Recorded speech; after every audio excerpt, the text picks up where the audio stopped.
त्या रात्रीनंतर गौरी आणि आर्यनचं आयुष्य पूर्णपणे बदललं होतं. दोघांनाही एकमेकांवर मनापासून प्रेम करायला सुरुवात केली होती. कॉलेजमध्ये, समुद्रकिनाऱ्यावर, फोनवर प्रत्येक क्षणी ते एकमेकांमध्ये हरवून जात होते. पण त्यांना माहिती नव्हतं की त्यांच्यावर प्रेमावर आता एका मोठ्या वादळाची सावली पडली आहे. विक्रम राठोडसारख्या अहंकारी आणि प्रतिष्ठेला सर्वात जास्त महत्त्व देणारा माणूस आपल्या श्रीमंत घरातील मुलाने एका गरीब गावातील मुलीवर प्रेम करणं कधीच स्वीकारणार नव्हता. दुसऱ्याच दिवशी सकाळी आर्यनला त्याच्या वडिलांनी ऑफिसमध्ये बोलावलं. मोठ्या काचेच्या केबिनमध्ये विक्रम राठोड शांतपणे बसले होते. त्यांच्या चेहऱ्यावर राग स्पष्टपणे दिसत होता. त्या मुलीपासून दूर राहा, त्यांनी थेट सांगितलं. आर्यन काही क्षण शांत राहिला. तिचं नाव गौरी आहे आणि मी तिच्यावर प्रेम करतो.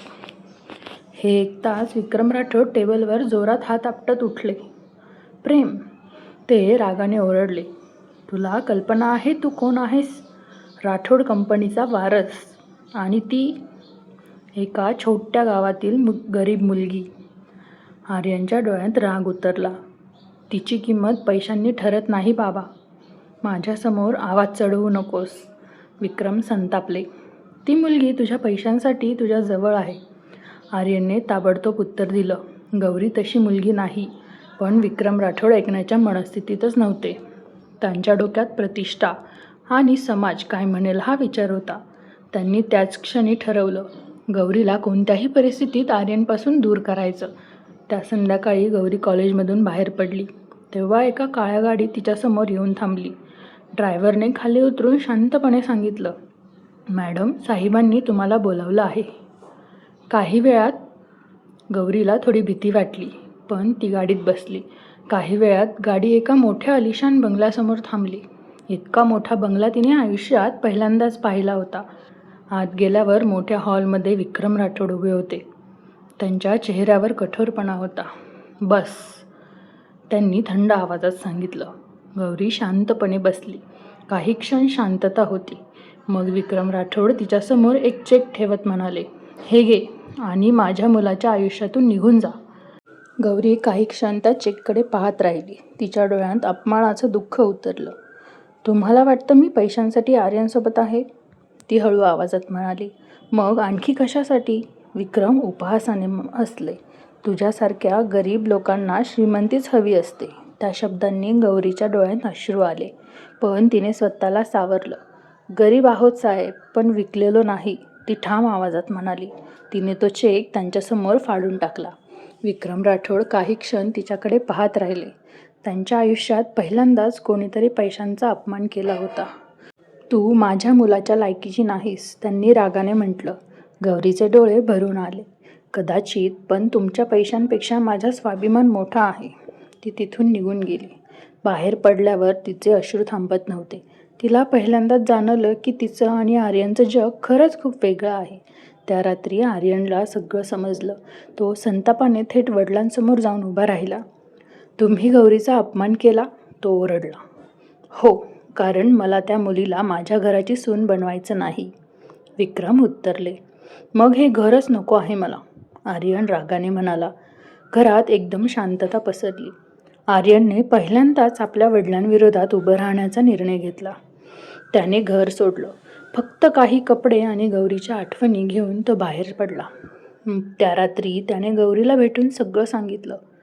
मी सगळं सोडू शकतो, पण तुला नाही, तो तिचा हात धरून म्हणाला. गौरीच्या डोळ्यात अश्रू आले. तिला आनंदही होत होता आणि भीतीही वाटत होती, कारण एका मुलाने तिच्यासाठी स्वतःचं घर सोडलं होतं. पण नशिबाला काही वेगळंच मान्य होतं. 2 दिवसांनी रात्री आर्यन आपल्या मित्राला भेटून परत येत होता. जोरदार पाऊस सुरू होता. रस्ता पूर्णपणे ओला झाला होता. त्याच्या मनात फक्त गौरीचा विचार होते. अचानक समोरून येणारा ट्रकचा तेज प्रकाश त्याच्या डोळ्यांवरती पडला. पुढच्या क्षणी जोरदार आवाज झाला. आर्यनची गाडी रस्त्याच्या कडेला जाऊन आदळली. सगळीकडे रक्त पसरलं होतं. त्या रात्री गौरीला हॉस्पिटलमधून फोन आला. ती धावतच तिथे पोहोचली. ICUच्या बाहेर उभी राहिलेल्या तिचे पाय थरथरत होते. डॉक्टरांनी सांगितलं की आर्यनची अवस्था खूप गंभीर आहे. त्याच्या डोक्याला गंभीर दुखापत झाली होती. गौरीच्या डोळ्यांतून सतत अश्रू वाहत होते. ती ICUच्या काचेबाहेरून त्याला पाहत राहिली. मशीनच्या आवाजात तिचं हृदय तुटत होतं. पहिल्यांदाच विक्रम राठोडही शांत झाले होते. त्यांनी गौरीकडे पाहिलं. ती मुलगी 2 दिवसांपासून काही न खाता फक्त आर्यनसाठी तिथे बसली होती. तिच्या डोळ्यात खोटेपणा नव्हता, फक्त खरं प्रेम होतं. दिवस गेले, पण आर्यनला शुद्ध आली नाही. गौरी दिवस रात्र त्याच्या जवळ बसायची, त्याच्या हातात हात घेऊन रडायची. तू मला सोडून जाऊ शकत नाहीस आर्यन, तू वचन दिलं होतंस, ती हळू आवाजात म्हणायची. एका रात्री अचानक तिच्या गावातून फोन आला. आईची तब्येत खूप बिघडली होती.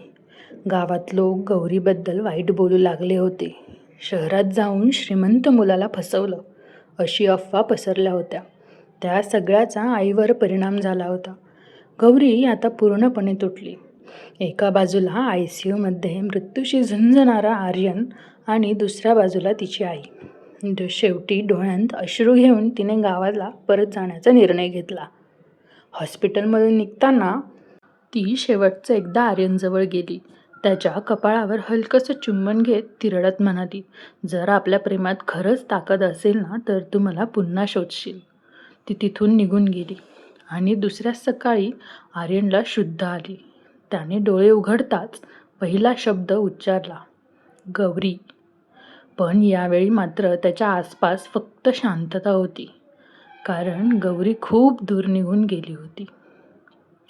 गौरी खरंच आता आर्यनच्या जवळ येईल का, हे आपण पुढच्या भागात बघूयात. पुढचा भाग ऐकण्यासाठी आपल्या चॅनलला सबस्क्राईब नक्की करा आणि कथा आवडल्यास कथेला लाईक शेअर नक्की करा. धन्यवाद.